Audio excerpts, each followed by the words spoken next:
Muy buenos días. El día de hoy eh, vamos a presentar una concepción del término aprendizaje. Mi nombre es Luz Miriam Hernández Montoya, soy estudiante de maestría en educación con énfasis en inclusión y esta es la asignatura de aprendizaje ubicuo.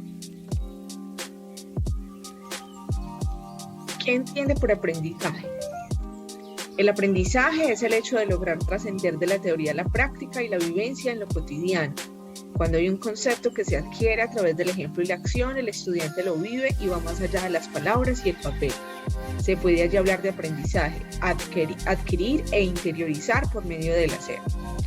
El aprendizaje no solamente está en un concepto que se aprende en la escuela, está más allá de eso, está muchísimo más adherido a lo que es la experiencia, el aprender por medio del hacer, del vivir. Es allí cuando realmente podemos hablar de un aprendizaje significativo, cuando se adquiere para la vida.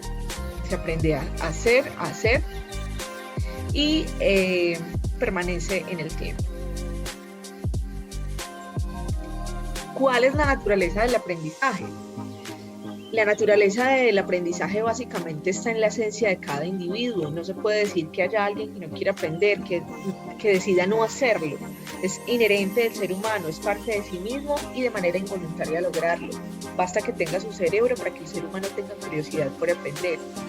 Esta es la naturaleza en general. Empieza desde que somos unos niños, por esa curiosidad por saber. Entonces, es inherente al ser humano y depende básicamente de uno mismo desde la edad temprana, ¿sí?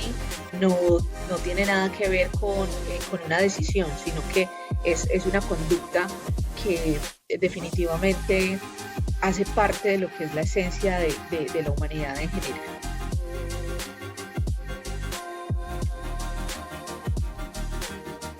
¿Cuál es la diferencia entre educar y enseñar? En el video hay unas partes muy importantes donde nos cuentan que desde la antigua Prusia y los orígenes de la escuela se creía que educar y enseñar era lo mismo.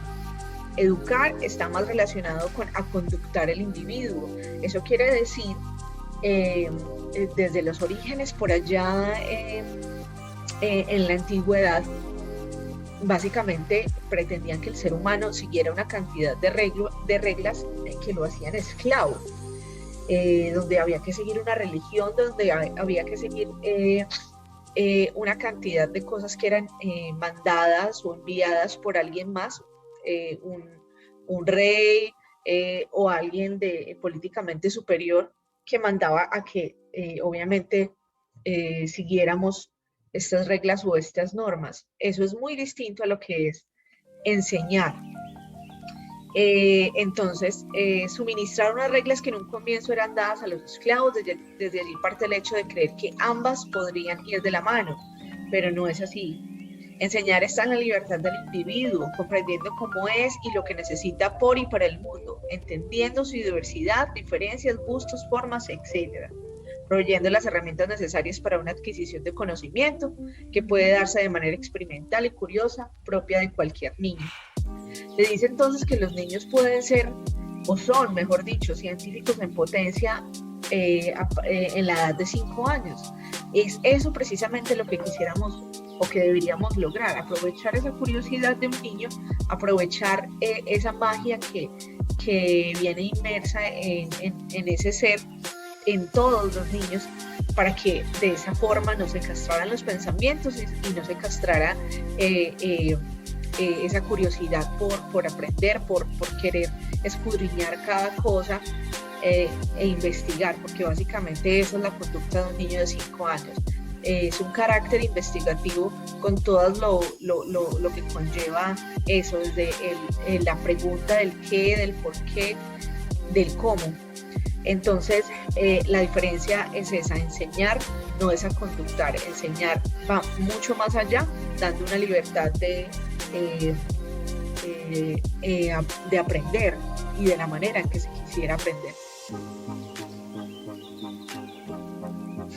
¿Puede haber educación sin escuela? Claro que sí, puede haber educación sin escuela. La escuela se convirtió en estándares de calidad y pruebas internacionales que miden a cada estudiante de la misma manera. Lastimosamente en nuestro país nos dedicamos a seguir currículos elaborados en la mayoría de los casos por entes administrativos y no docentes.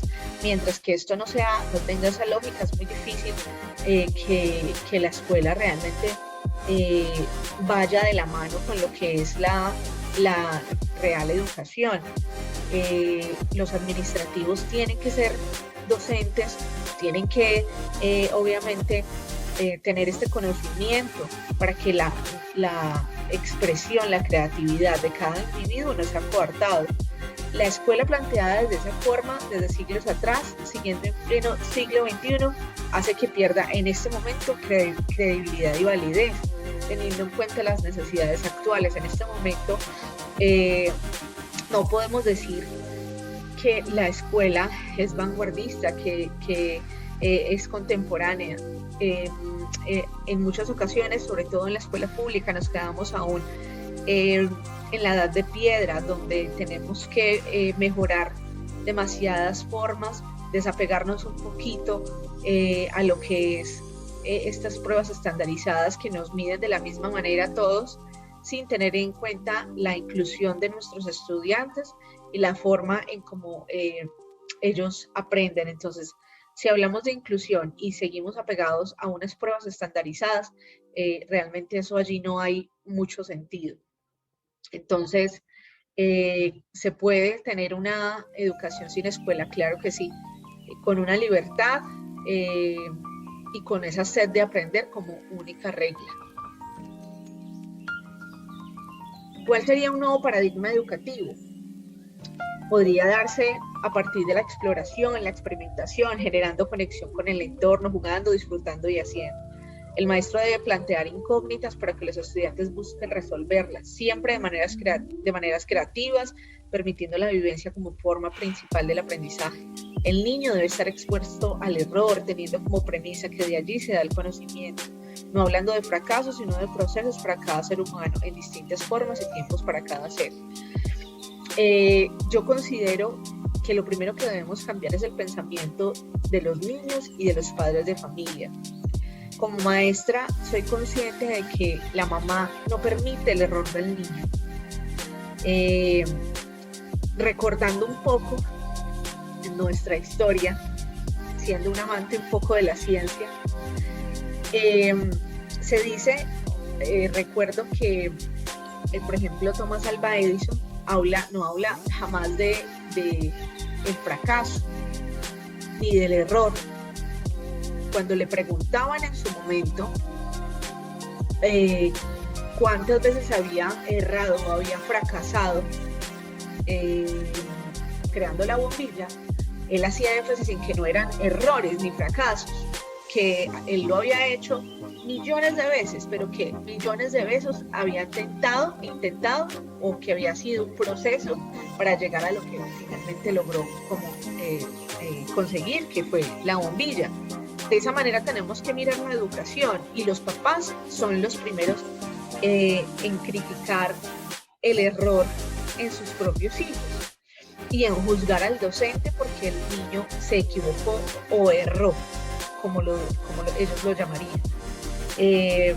Definitivamente el error se debe abrazar desde el aprendizaje, desde una buena retroalimentación y desde cómo voy a mejorar, cómo puedo hacerlo de nuevo para no equivocarme, o cómo puedo lograr y mejorar ese proceso, que finalmente es el camino que debe importar, el proceso más no el resultado en primera instancia.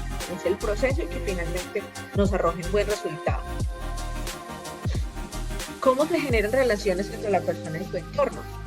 El entorno influye en el aprendizaje del niño, desde la lengua materna hasta los comportamientos de sus padres, familiares y amigos. Esto puede darse de manera positiva o negativa.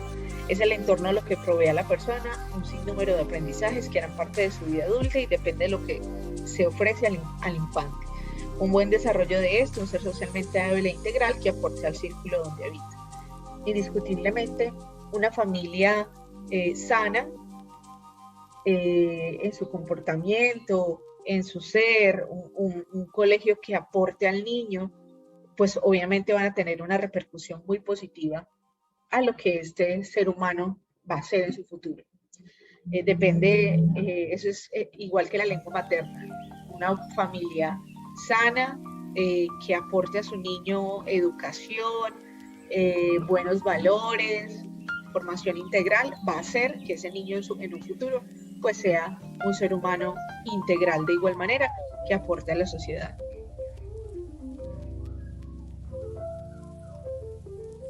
Ubicuidad, ¿qué es ubicuidad? Proviene de la forma latina ubic, que significa en todas partes y todo el tiempo. En tecnología se dice de cuando podemos estar conectados a la red en todo momento sin importar el lugar.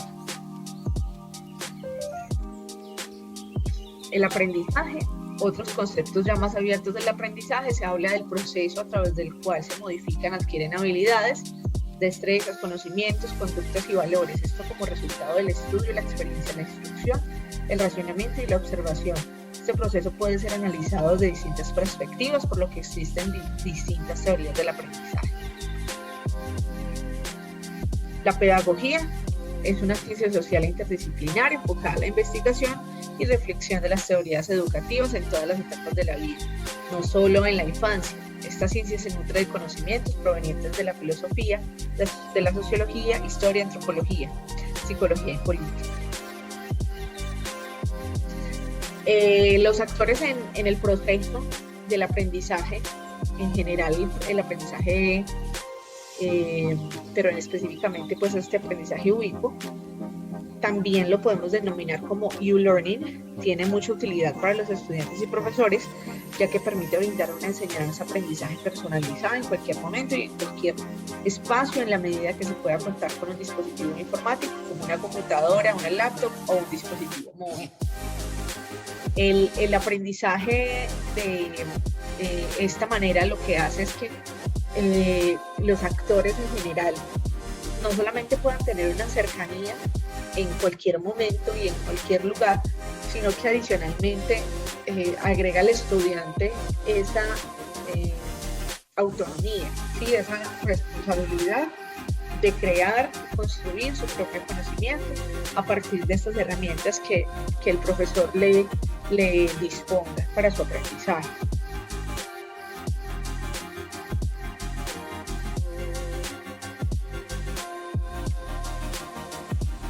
Muchas gracias.